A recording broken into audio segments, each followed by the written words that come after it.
తెలంగాణలో కాంగ్రెస్ ప్రభుత్వం ఏర్పడిన దగ్గర నుంచి ఏదో ఒక అడ్డంకులు ఏర్పడుతూ పరిపాలన విషయాలపై పూర్తిగా ఫోకస్ చేసేందుకు తెలంగాణ సీఎం రేవంత్ రెడ్డికి అవకాశం చిక్కటం లేదు. తెలంగాణ ఎన్నికల సమయంలో కాంగ్రెస్ ఇచ్చిన ఎన్నికల హామీని అమలు చేసే విషయంలోనూ అనేక ఇబ్బందులు ఎదురయ్యాయి. ఈ నేపథ్యంలోనే పరిపాలనపై పూర్తి స్థాయిలో దృష్టి పెట్టలేకపోయారు. ఇక అడ్డంకులన్నీ తొలగిపోవటంతో ఇక నుంచి రోజూ సచివాలయానికి రేవంత్ రెడ్డి రానున్నారు. గత 2 నెలలుగా ఎన్నికల కోడ్ అమల్లో ఉండటంతో సచివాలయానికి దూరంగానే రేవంత్ రెడ్డి ఉంటున్నారు. మార్చి 16 నుంచి జూన్ 6 వరకు ఎన్నికల కోడ్ అమలులో ఉండటంతో పరిపాలన అంశాలపై దృష్టి పెట్టేందుకు అవకాశం లేకుండా పోయింది.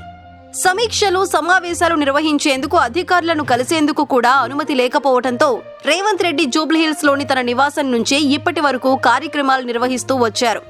పార్లమెంటు ఎన్నికల ప్రచారాలు కూడా అక్కడి నుంచే నిర్వహించారు.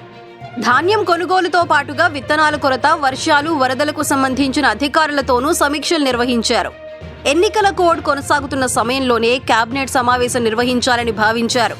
గత నెల 18వ తేదీన ఈసీ నుంచి ఏ సమాచారం రాకపోవడంతో అదే రోజు రాత్రి వరకు మంత్రులు, అధికారులు ఎన్నికల సంఘం అనుమతి కోసం వేచి చూశారు.